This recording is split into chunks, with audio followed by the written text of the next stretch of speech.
everyone, welcome to this week's Thriving SpiritCast. I'm Gemma Rose, the raw and real goddess, sharing some messages with you that will hopefully support you, create some awareness, promote some healing, and maybe some expansion into your way of living, your way of being, and contribute hopefully to creating a little more thriving energy within your daily lives. The first thing that I want to touch base on today is fear.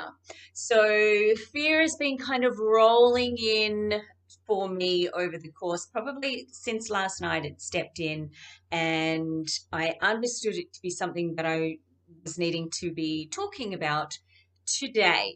So fear has been rolling in, and for me specifically, it's a fear of doing lives. Now, that doesn't make sense to me, and it doesn't make sense to a lot of people because I do a lot of lives and I do a lot of recording. I put out a lot of video content. So it's not like there's a limitation there. It's not like I withhold from doing lives, etc. But there is still, after all of these years, a fear that can prevent me from stepping into the live arena or from performing, for lack of a better word, in a live situation, live scenario, to the best of my ability. So the reason why that fear has popped up is, first of all, to create an awareness that pre-recording something is my safety net. So when I'm doing live shows, when I'm doing live videos, live streaming, my safety net is gone. Yeah, my safety net's gone. I'm open. I'm vulnerable. Yeah, so that's what it's about today. That is why I'm required to talk about it. Losing our safety nets and how being in those spaces of vulnerability, can we just kind of take those breaths, straighten our crowns, and keep moving forward so that those fears, so that loss of safety nets, so that when we are vulnerable, we are not creating limitations or placing limitations or binds on ourselves, on our bodies, on our beings, on our voices, on our energy. So that's what it's about, essentially, is highlighting the fact that when we are in vulnerable times and spaces, there are things that we can do to support us moving through it, with it, embodying it and embracing it so that we keep stepping forward, so that we don't use it as a crutch or we don't use it as a form of limiting our reach, limiting our expansion, or limiting our voices or what we do. Yeah, so that brings up something else, limiting what we do. Just because we can't do something doesn't mean we can't do anything. Just because we can't do something doesn't mean we can't do anything. Yeah. So there are times where we can get ourselves into a bit of a mess and kerfuddle because there's a particular thing that we want to be doing and we just can't do it. It's not working out.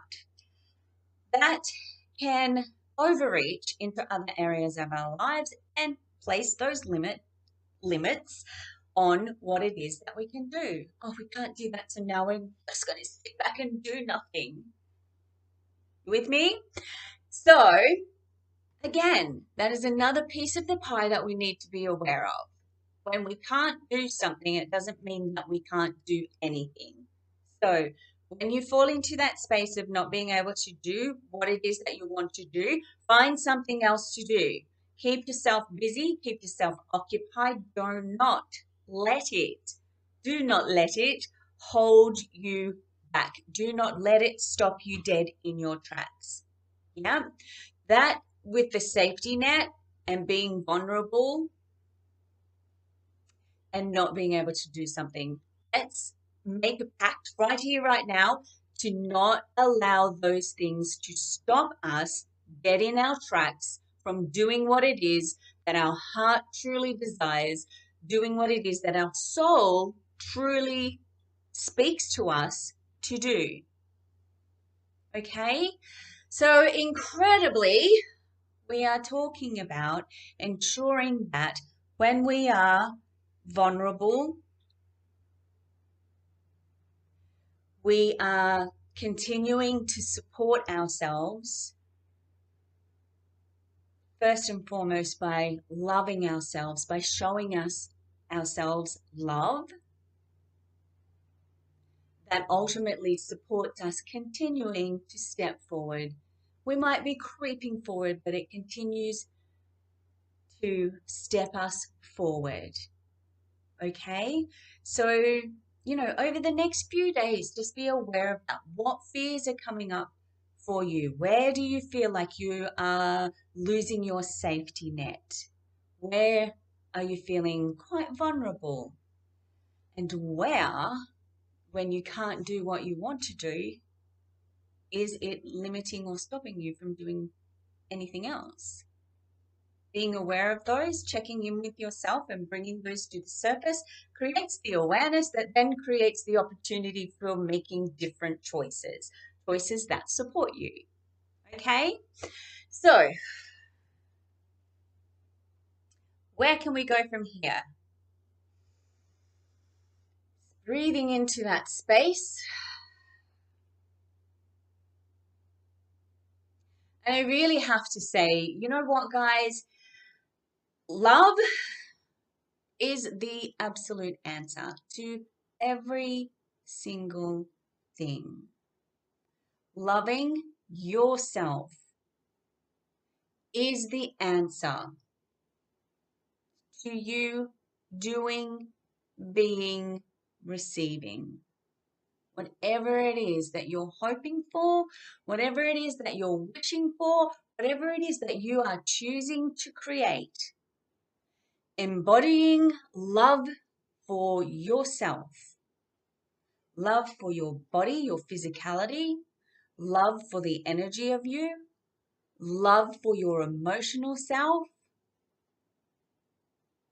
and love for your mental being.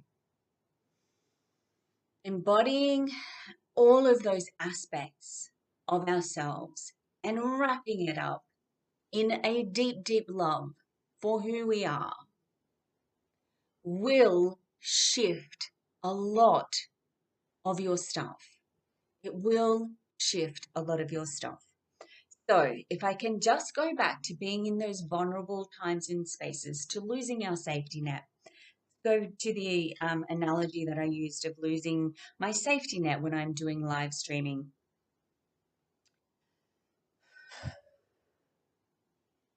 Being in that vulnerable space, I can make a choice to allow my thoughts to get the better of me, to allow the negative internal script to take hold and prevent me from doing recordings or prevent me from live streaming. Or I can choose to be easy on myself. I can choose to recognize it. I can choose to love myself through it. And I can choose to be so self-loving and gentle on my body, on my heart, on my soul, on my mind, that I will support myself stepping into these spaces anyway. That is the power of self-love. It is the power of self-love. Self-love will change things for you. So we've had some questions at the start.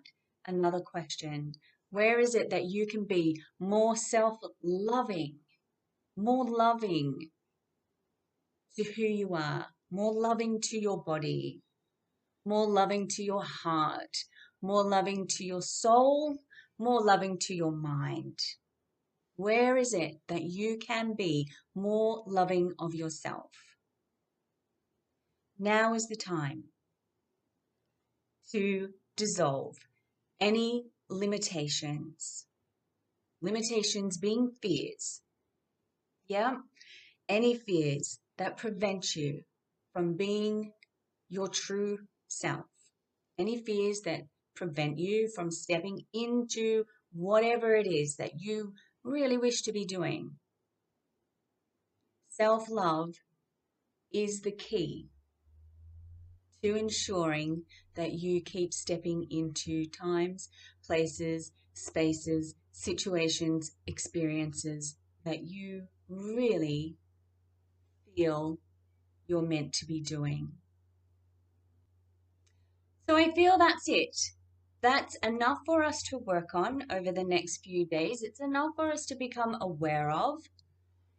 It's enough for us to step into the awareness of who we are, the awareness of our soul, and the awareness of the power of self-love. So go with it, run with it, be free, my loves, be free. Go develop that love for yourself. Go develop it in whatever way you feel is good for you.